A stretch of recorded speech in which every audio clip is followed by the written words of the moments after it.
Good morning friends, હું અજય ત્રિવેદી અને આજે આપણે ધોરણ 11 સાયન્સ બાયોલોજીમાં મિત્રો ચેપ્ટર 22 જોઈ રહ્યા છીએ અને આજના આ ભાગની અંદર આપણે થાઇરોઇડ ગ્રંથિ વિશે ચર્ચા કરીશું.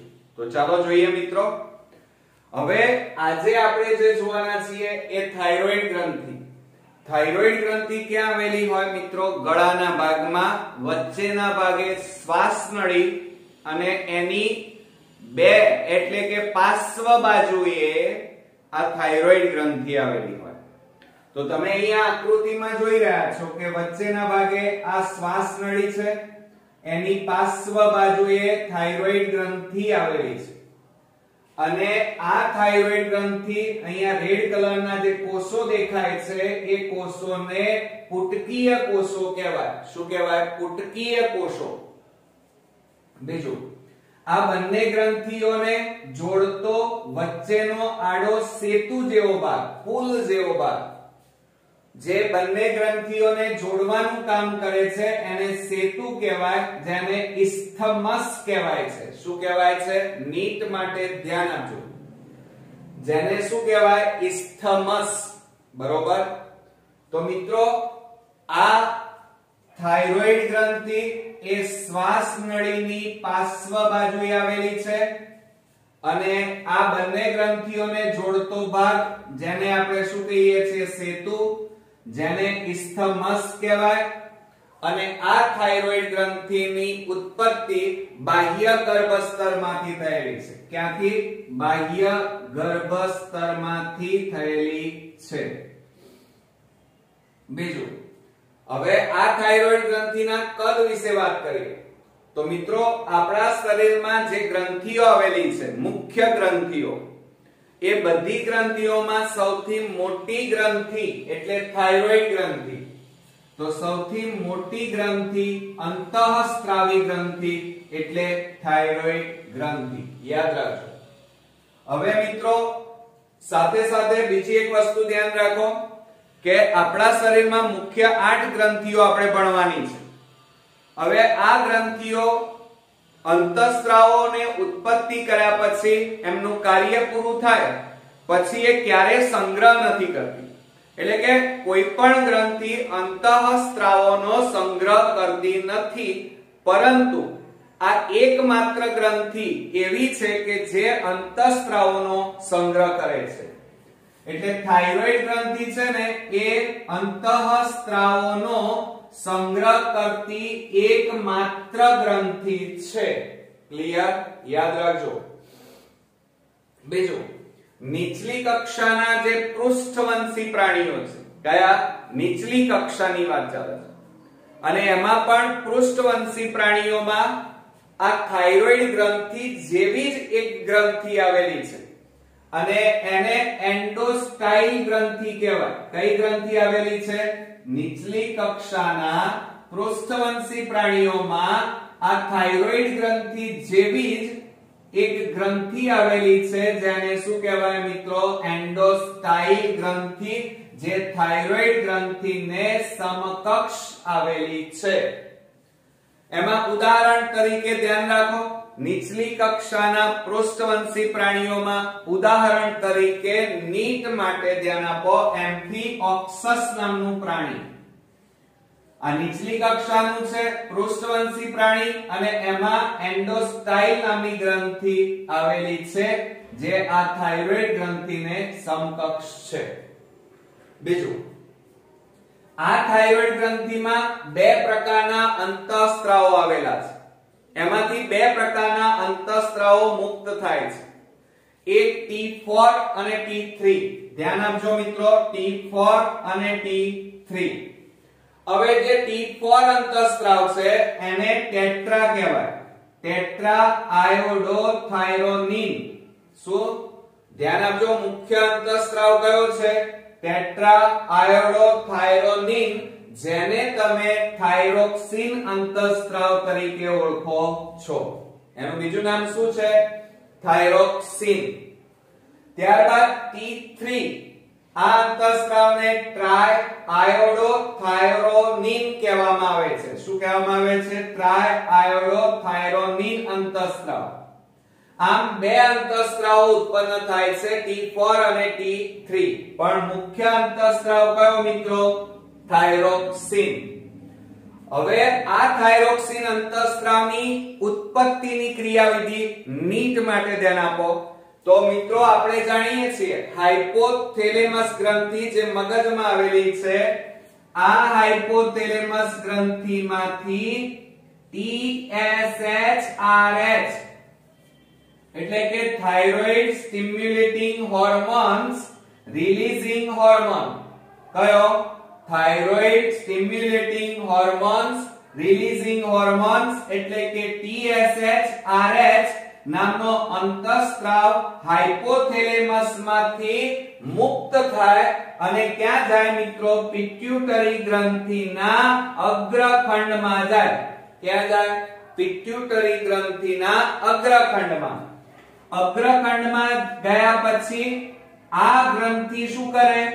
તો TSH એટલે કે થાઇરોઇડ સ્ટિમ્યુલેટિંગ હોર્મોન્સ મુક્ત કરે, રિલીઝ કરે. રિલીઝ કરે એટલે આ અંતઃસ્ત્રાવ ક્યાં જશે? થાઇરોઇડ ગ્રંથિમાં પહોંચી જાય અને ત્યાંથી આ થાઇરોઇડ ગ્રંથિમાંથી ત્યારબાદ જ થાઇરોક્સિન નામનો અંતઃસ્ત્રાવ મુક્ત થાય. તો મિત્રો આ ક્રિયાવિધિ નીટ માટે ખાસ ધ્યાન રાખજો કે હાઇપોથેલેમસ માંથી TSHRH અંતઃસ્ત્રાવ મુક્ત થાય જે પિટ્યુટરી ગ્રંથિમાં જાય. પિટ્યુટરી ગ્રંથિના અગ્રખંડમાંથી TSH અંતઃસ્ત્રાવ મુક્ત થાય જે થાઇરોઇડ ગ્રંથિમાં જાય અને થાઇરોઇડ ગ્રંથિમાંથી છેવટે થાઇરોક્સિન નામનો અંતઃસ્ત્રાવ મુક્ત થાય. ક્લિયર? અચ્છા, હવે આપણે જાણીએ છીએ કે આ અંતઃસ્ત્રાવ માટે, થાઇરોક્સિન નામના અંતઃસ્ત્રાવ માટે આયોડીન, ધ્યાન રાખજો કયું તત્વ જવાબદાર છે? આયોડીન તત્વ જવાબદાર છે. અને આયોડીન તત્વ આપણને મીઠામાંથી મળે છે. આપણે જાણીએ છીએ કે એડવર્ટાઇઝ ટીવી માં આવે છે આયોડીન યુક્ત નમક, એટલે કે મીઠામાંથી આપણને આયોડીન મળતું હોય છે. પરંતુ આ આયોડીનનું પ્રમાણ આપણા શરીરમાં ઘટી જાય તો કેટલીક ખામી સર્જાય, કારણ એની અસર આ થાઇરોક્સિન નામના અંતઃસ્ત્રાવ ઉપર અસર થાય છે. હવે મિત્રો તમને પ્રશ્ન થાય કે આયોડીનનું પ્રમાણ કેટલું હોવું જોઈએ? તો ધ્યાન આપજો કે મિત્રો દરરોજ એટલે કે પર ડે, દિવસમાં તમારા શરીરમાં કેટલું આયોડીન ખોરાક સ્વરૂપે, પાણી સ્વરૂપે જવું જોઈએ? તો મિત્રો પ્રતિ દિવસ, ધ્યાન આપજો, પ્રતિ દિવસ એટલે કે દિવસનું 120, યાદ રાખજો નીટ માટે, 120 મિલીગ્રામ આયોડીન પર ડે એટલે કે દિવસમાં જવું જોઈએ. આટલું પ્રમાણ રોજનું હોવું જોઈએ તમારા શરીરમાં. એટલે પ્રતિ દિવસ 120 મિલીગ્રામ આયોડીન હોવું જોઈએ અને આ પ્રમાણ કરતા ઘટે અથવા વધી જાય તો એના કારણે આપણા શરીરમાં કેટલીક ખામીઓ સર્જાય છે.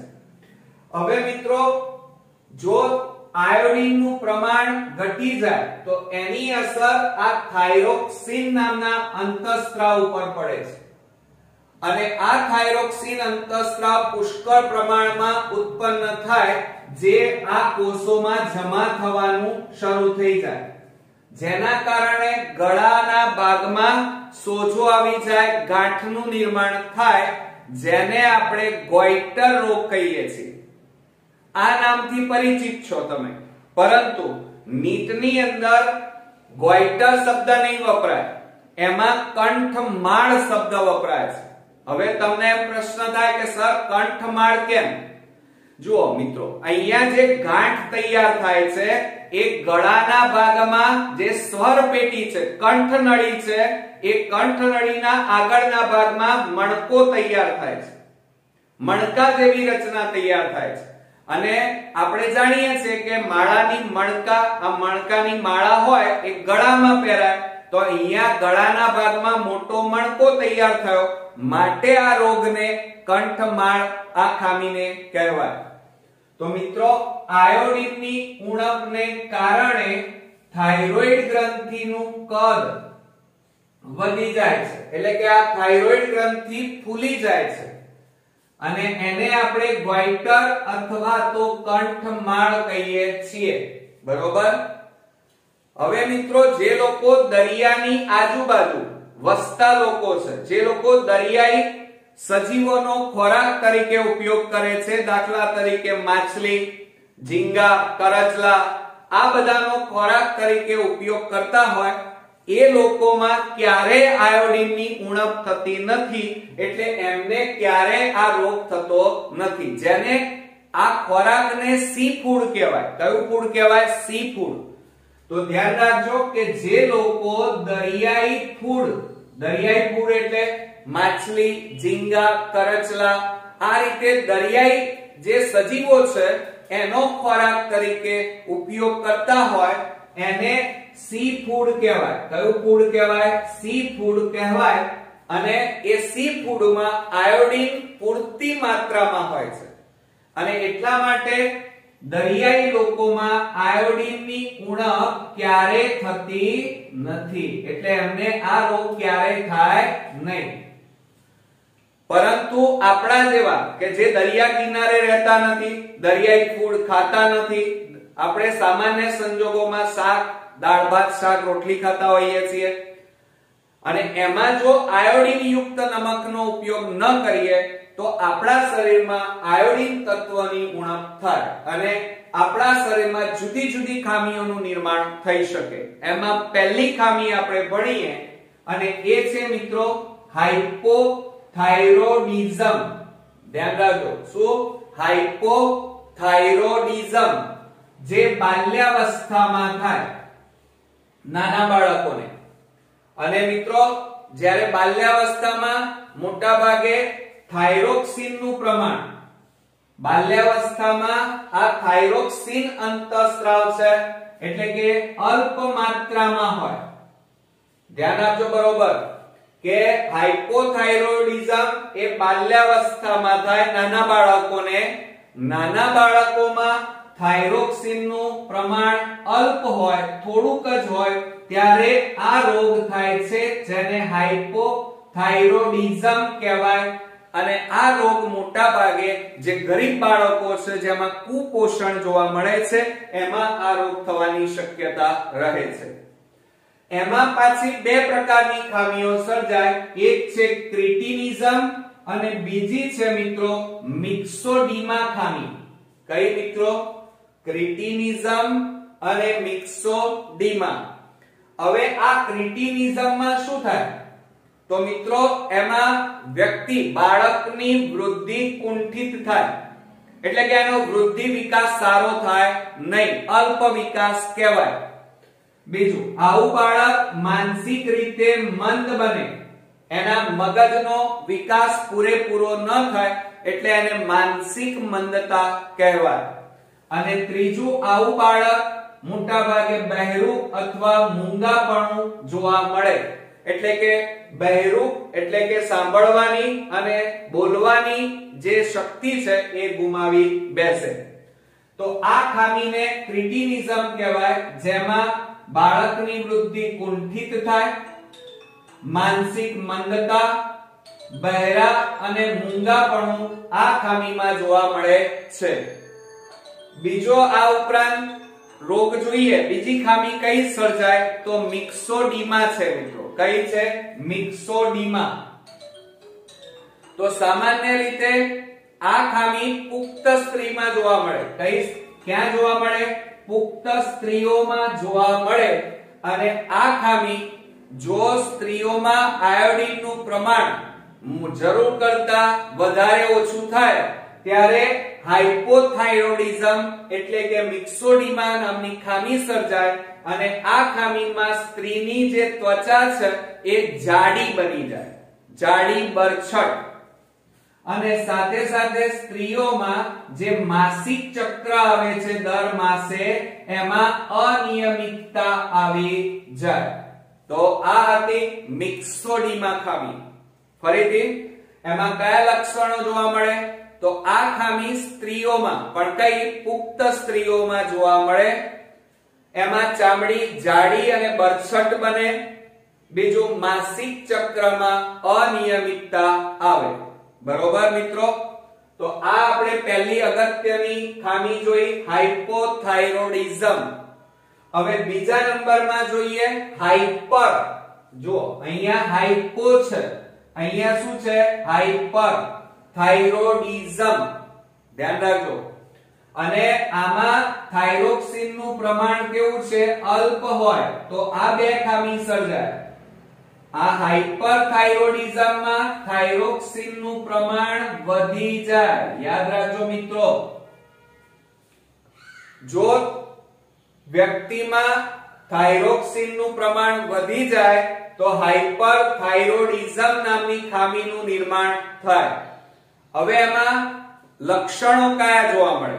તો મિત્રો આવી વ્યક્તિ, હાઇપરથાઇરોઇડિઝમ વાળી વ્યક્તિ હોય, એમાં કણાભ સૂત્ર એ ઉર્જાનું ઘર કહેવાય.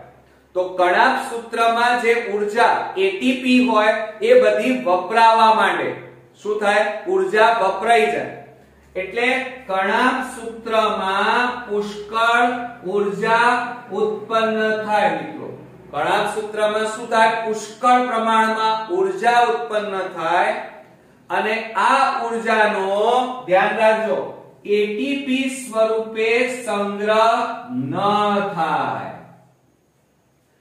ફરીથી, કણાભ સૂત્રમાં પુષ્કળ પ્રમાણમાં ઉર્જાનું નિર્માણ થાય. આ ઉર્જા આમ તો એટીપી સ્વરૂપે સંગ્રહાય, પણ આ ખામીમાં એટીપી સ્વરૂપે સંગ્રહ થતો નથી, પરંતુ એ ઉર્જા ઉષ્મા સ્વરૂપે મુક્ત થાય છે. કયા સ્વરૂપે? ઉષ્મા સ્વરૂપે મુક્ત થાય છે. યાદ રાખજો. તેથી આવી વ્યક્તિને, ઉષ્મા એટલે ગરમી કહેવાય, એટલે એના કારણે આવી વ્યક્તિને પુષ્કળ પ્રમાણમાં ગરમી લાગે છે. આપણને પરસેવો ના થતો હોય, પણ આ વ્યક્તિને પરસેવો વધારે લાગે. બરોબર? અને એનો સ્વભાવ કેવો થઈ જાય છે મિત્રો? ચીડિયાપણું જોવા મળે છે. વાતે વાતે ચીડિયા કરે આવી વ્યક્તિ. જુઓ મિત્રો, આ હાઇપરથાઇરોઇડિઝમમાં થાઇરોક્સિન નું પ્રમાણ વધી જાય તો આ ખામી સર્જાય. આ ખામીમાં કણાભ સૂત્રમાં જે ઉર્જા છે એ પુષ્કળ પ્રમાણમાં મુક્ત થાય. મુક્ત થયેલી ઉર્જા એટીપી સ્વરૂપે ન સંગ્રહાય, પણ ઉષ્મા સ્વરૂપે મુક્ત થઈ જાય, જેના કારણે વ્યક્તિને ગરમી પુષ્કળ લાગે અને એનો સ્વભાવ કેવો થઈ જાય? ચીડિયાપણું જોવા મળે. બરોબર મિત્રો? હવે મિત્રો, થાઇરોક્સિન નું પ્રમાણ જો વધી જાય તો એના કારણે હાઇપરથાઇરોઇડિઝમ થાય છે, જેમાં કણાભ સૂત્રમાં પુષ્કળ પ્રમાણમાં ઉર્જા ઉત્પન્ન થાય. હવે આ ઉર્જા આપણે જાણીએ છીએ કે એટીપી સ્વરૂપે એનો સંગ્રહ થતો નથી, અને માટે આ બધી ઉર્જા શું થઈ જાય છે? તો ઉષ્મા સ્વરૂપે ફેરવાઈ જાય છે. અને એ ઉષ્મા મુક્ત, ઉષ્મા એટલે ગરમી, અને ગરમી સ્વરૂપે મુક્ત થાય છે, જેના કારણે વ્યક્તિને ગરમી વધારે લાગે છે. અને આવા વ્યક્તિનો સ્વભાવ ચીડિયાપણું જોવા મળે છે. સાથે સાથે મિત્રો, આવા વ્યક્તિના શરીરમાં ઉત્તેજના, તે ઉપરાંત ગભરામણ અને થાક, આવા લક્ષણો એમાં જોવા મળે છે. એટલે કે ઉત્તેજના, ગુસ્સો કરવો, ગભરામણ થવું એટલે કે ડર લાગવો, અને તે ઉપરાંત થાક લાગવો. બરોબર? તો આ લક્ષણો એ હાઇપરથાઇરોઇડિઝમના છે. સાથે સાથે આ ઉત્તેજના, ગભરામણ અને થાકના કારણે શું થાય છે? એક્ઝોથેલેમિક ગોઈટર. યાદ રાખજો, શું કહેવાય એને? આ ખામીને એક્ઝોથેલેમિક ગોઈટર અથવા ગેબ્સ ડિસીઝ કહે છે. મોસ્ટ આઈએમપી નીટની એક્ઝામ માટે બરોબર ધ્યાન આપજો મિત્રો. કે હાઇપરથાઇરોઇડિઝમમાં ઉત્તેજના થાય, ગભરામણ અને થાક લાગે, આ પરિસ્થિતિને આપણે શું કહીએ છીએ? એક્ઝોથેલેમિક. શું? એક્ઝોથેલેમિક ગોઈટર કહેવામાં આવે છે, જેને નીટની એક્ઝામમાં 2016 ની અંદર પૂછાયેલો એક્ઝામ પ્રશ્ન છે મિત્રો. તો એને ગેર્સ ડિસીઝ પણ કહે છે. અને આ બધાના કારણે જે થાઇરોઇડ ગ્રંથિ છે ગળાના ભાગમાં, એનું કદ મિત્રો વધી જાય છે. તો ધ્યાન આપજો ખાસ કે આ રોગમાં થાઇરોઇડ ગ્રંથિનું કદ વધી જાય છે.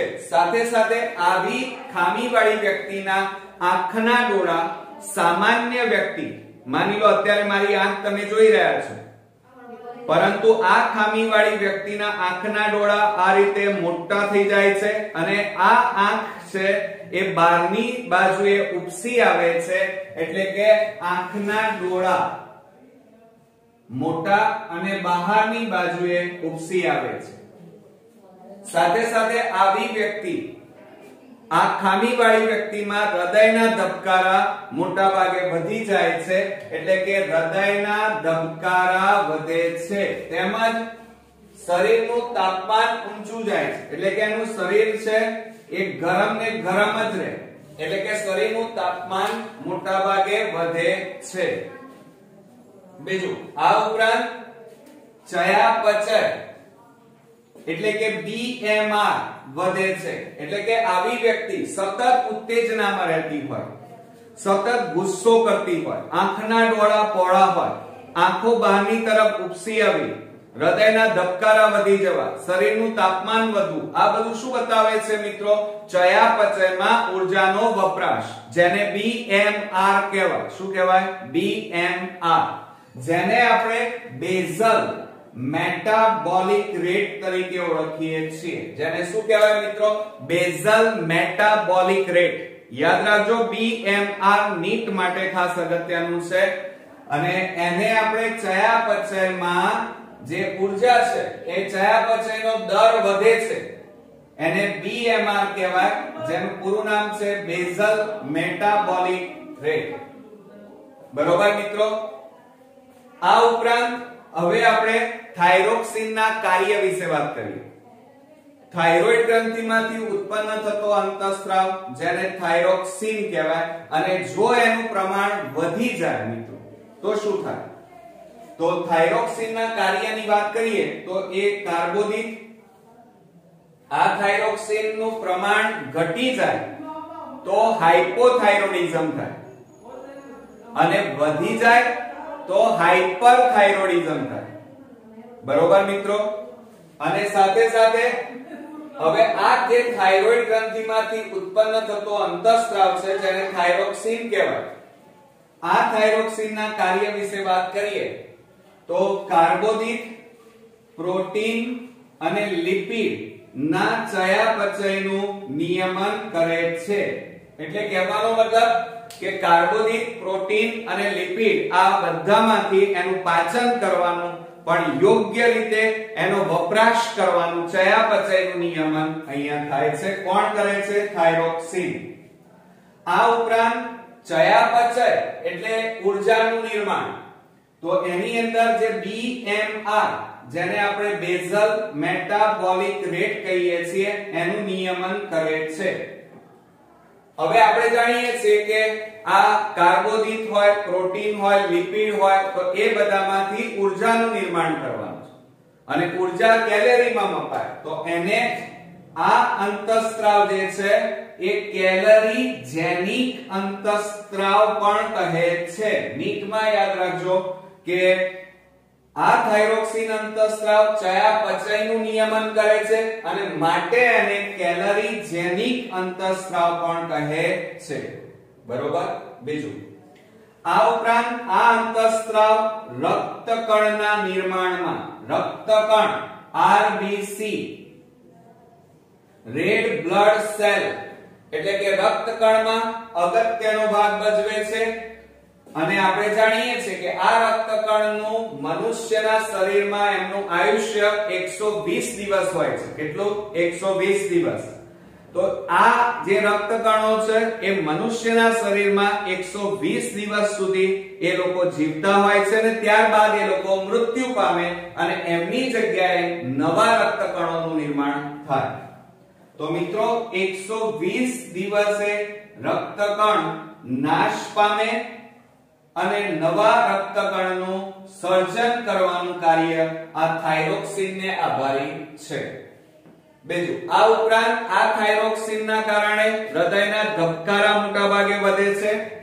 સાથે સાથે જુઓ, હૃદયના ધબકારા વધે અને સાથે સાથે કાર્ડિયક આઉટપુટ વધે. કાર્ડિયક આઉટપુટ, હૃદયના ધબકારા વધે એટલે માની લો એક ધબકારો થાય સંકોચન, તો એના કારણે એક ધબકારા થાય એટલે હૃદયમાંથી કેટલું રુધિર બહાર પડે, બહાર ધકેલાય, એને કાર્ડિયક આઉટપુટ કહેવાય. શું કહેવાય? Cardiac output. એટલે કે હૃદયમાંથી એક ધબકારામાં બહાર નીકળતું રુધિર, જેને આપણે કાર્ડિયક આઉટપુટ કહીએ છીએ. શું કહો છો? Cardiac output. યાદ રાખજો નીટ માટે. બીજું, આ ઉપરાંત રુધિરમાં શર્કરાનું પ્રમાણ વધારે. હવે તમે જાણો છો કે રુધિરમાં શર્કરાનું પ્રમાણ વધી જાય તો ડાયાબિટીસ થાય. તો ધ્યાન આપો, આથી આ અંતઃસ્ત્રાવને ડાયાબિટેજેનિક અંતઃસ્ત્રાવ કહે છે. તો રુધિરમાં શર્કરાનું પ્રમાણ વધારવાનું કાર્ય આ થાઇરોક્સિન નામનો અંતઃસ્ત્રાવ કરે છે અને માટે આગળ જતા જો અતિશય એનું પ્રમાણ વધી જાય તો ડાયાબિટીસ રોગ થાય, માટે એને ડાયાબિટેજેનિક અંતઃસ્ત્રાવ પણ કહેવાય. ક્લિયર? અચ્છા, આ ઉપરાંત આ અંતઃસ્ત્રાવ એ કેટલાક પ્રાણીઓમાં કાયાંતરણની ક્રિયા માટે જવાબદાર છે. હવે કાયા અને રૂપાંતરણ. કાયા એટલે શરીર અને શરીરમાં ફેરફારો કરવા. તમે એમાં ઉદાહરણ તરીકે લઈએ દેડકો. દેડકો જ્યારે શરૂઆતમાં જન્મ થાય ત્યારે એ કહેવાનો મતલબ ઈંડા મૂકે.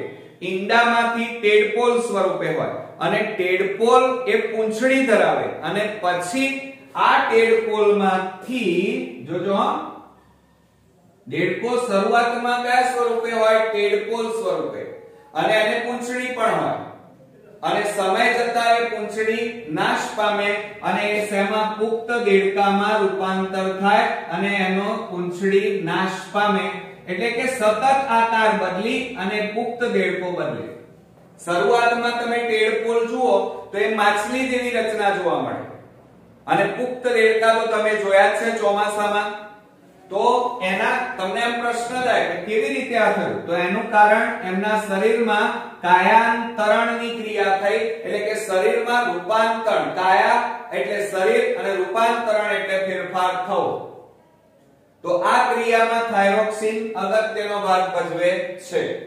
બીજું આપણે વાત કરીએ કે આ ઉપરાંત થાઇરોઇડ ગ્રંથિમાંથી થાઇરોક્સિન સિવાય બીજો અગત્યનો અંતઃસ્ત્રાવ ઉત્પન્ન થાય છે, જેને આપણે થાઇરોકેલ્સિટોનિન કહીએ છીએ. યાદ રાખજો મિત્રો કે થાઇરોઇડ ગ્રંથિમાંથી બીજો અગત્યનો અંતઃસ્ત્રાવ, જેનું બીજું નામ છે થાઇરોકેલ્સિટોનિન, જેને ટૂંકમાં TCT કહેવાય.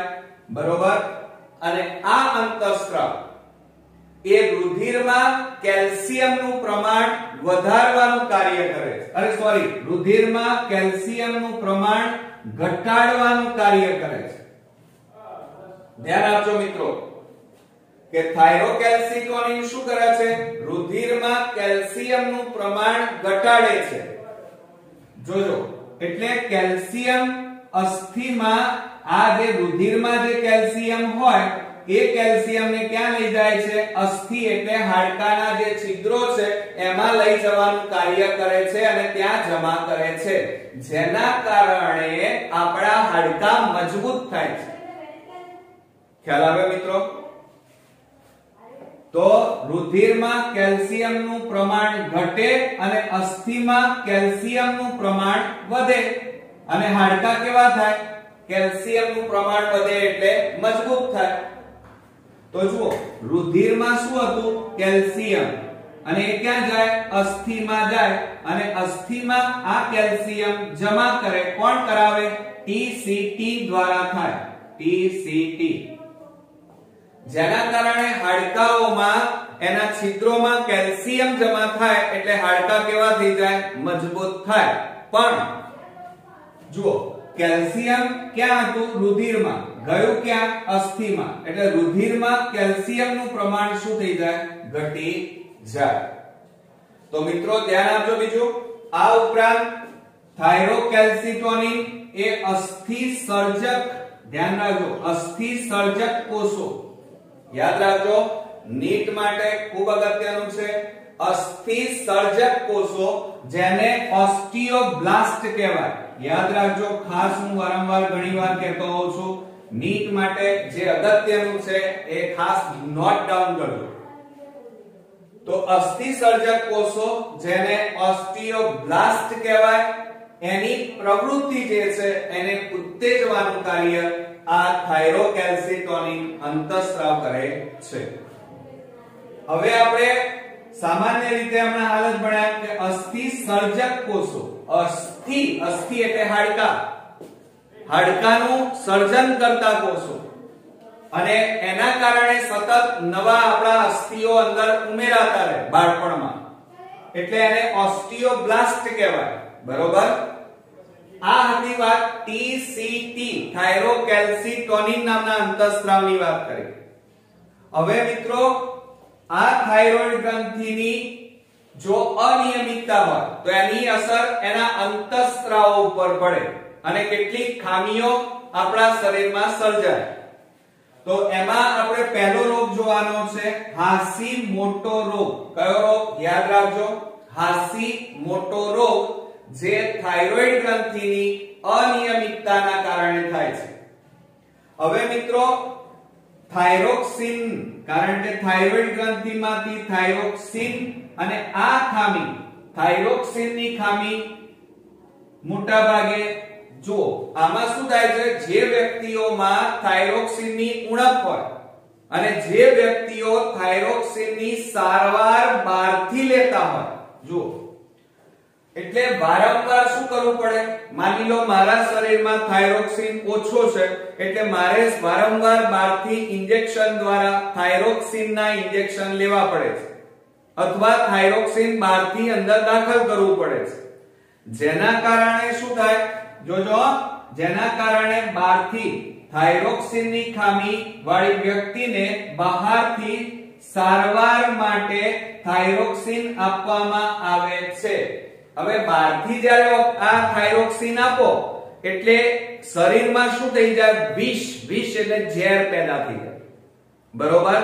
બહારથી થાઇરોક્સિન શરીરમાં જાય એટલે શરીર માટે એ થાઇરોક્સિન વિષકારક બની જાય, ઝેર બની જાય, અને એ શરીર માટે વિષ તરીકે વર્તે છે. વિષ એટલે ઝેર, અને એને આપણે ઓટો ઇમ્યુનો સિસ્ટમ કહીએ છીએ. એને શું કહીએ છીએ? Auto immuno system. ફરીથી હું કહું છું, હાશીમોટો રોગ શેનાથી થાય?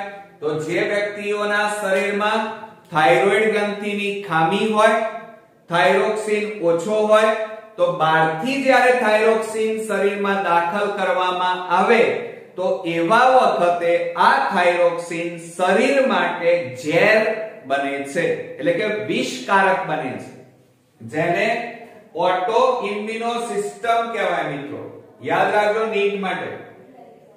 અને બીજું, આ વિષ બની જાય, ઝેર, એટલે એના કારણે આપણા શરીરની જે થાઇરોઇડ ગ્રંથિ છે એ થાઇરોઇડ ગ્રંથિ કેવી થઈ જાય?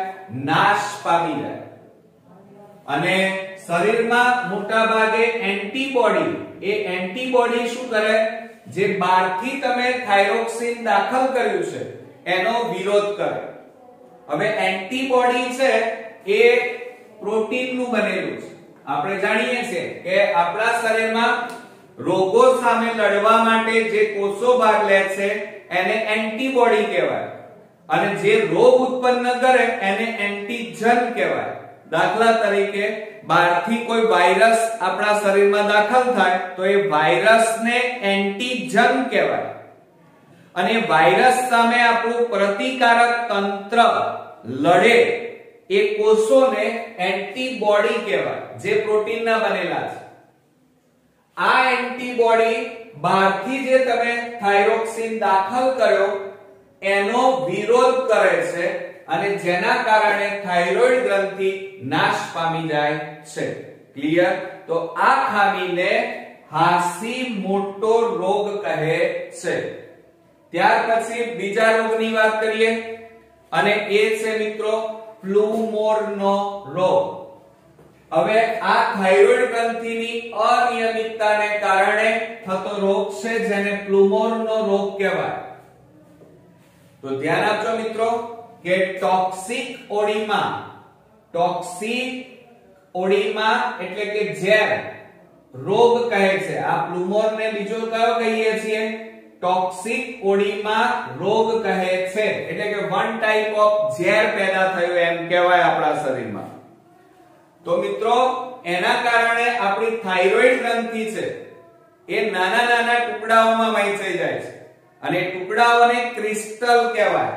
અને ક્રિસ્ટલ ધીમે ધીમે ભેગી થઈ અને આપણા શરીરમાં ગાંઠોનું નિર્માણ કરે છે. આ ખામીને પ્લુમોરનો રોગ અથવા ટોક્સિક ઓડીમા રોગ કહે છે. યાદ રાખજો. તો આ રીતે મિત્રો થાઇરોઇડ ગ્રંથિની અનિયમિતતાના કારણે બે રોગો આપણે મુખ્ય જોયા. એક હાશીમોટો રોગ અને બીજો છે પ્લુમોરનો રોગ, જેને ટોક્સિક ઓડીમા રોગ પણ કહેવાય, જેમાં થાઇરોઇડ ગ્રંથિ નાના નાના ટુકડામાં વહેંચાય અને નાના ટુકડા જે છે એને ક્રિસ્ટલ કહેવાય, જે ભેગા થઈ અને ગાંઠ બનાવે છે. તો મિત્રો આ રીતે આપણી થાઇરોઇડ ગ્રંથિ પૂરી થઈ. પરંતુ હવે કેટલીક બેઝિક અને નીટ માટે અગત્યની વાત કરીએ તો થાઇરોક્સિનનું ધ્યાન આપજો હવે બરોબર કે થાઇરોક્સિનનું અલ્પ સ્ત્રાવ થાય, એટલે કે થાઇરોક્સિન ઓછા પ્રમાણમાં ઉત્પન્ન થાય તો એના કારણે બાળકોમાં હાઇપોથાઇરોડિઝમ એટલે કે ક્રિટિનિઝમ નામનો રોગ થાય. નાના બાળકોમાં થાઇરોક્સિનનું પ્રમાણ ઘટી જાય તો બાળકોમાં ક્રિટિનિઝમ અથવા હાઇપોથાઇરોડિઝમની ખામી સર્જાય છે. હવે આપણે બીજી વાત કરીએ કે જો થાઇરોક્સિનનું અલ્પસ્ત્રાવ અથવા એની ખામી સર્જાય, ઉણપ સર્જાય, તો એવા સમયે સ્ત્રીમાં પુખ્ત સ્ત્રીમાં મિક્સોડીમા થાય. જો બંને વસ્તુ સેમ છે પણ આ ખામી બાળકોમાં થાય છે. બાળકોમાં જો આવું થાય અલ્પ માત્રા હોય તો એને ક્રિટિનિઝમ કહેવાય અને પુખ્ત સ્ત્રીમાં થાઇરોક્સિન અલ્પ માત્રામાં હોય તો એને મિક્સોડીમા ખામી કહેવાય. યાદ રાખજો. આ ઉપરાંત થાઇરોક્સિનનું પ્રમાણ જો વધી જાય એટલે કે વધારે સ્ત્રાવ થાય તો એને હાઇપરથાઇરોડિઝમ અથવા એક્ઝોથેલેમિક કહેવામાં આવે છે. કયો? એક્ઝોથેલ્મિક ગોઈટર તરીકે ઓળખવામાં આવે છે અથવા એનું બીજું નામ છે હાઇપરથાઇરોડિઝમ. હાઇપર એટલે કે થાઇરોક્સિનનું પ્રમાણ વધી જાય, વધે અને હાઇપર અને ઘટે તો હાઇપો. ઓકે. બીજું, હવે થાઇરોક્સિનની ઉણપ સર્જાય એટલે કે આયોડિનની ઉણપને કારણે, કારણ કે થાઇરોક્સિનનું પ્રમાણ કોના કારણે ઘટે? આયોડિનની ઉણપ હોય ત્યારે. કારણ કે આપણે જાણીએ છીએ કે થાઇરોક્સિન નામના અંતઃસ્ત્રાવ માટે કયું તત્વ જવાબદાર છે? આયોડિન.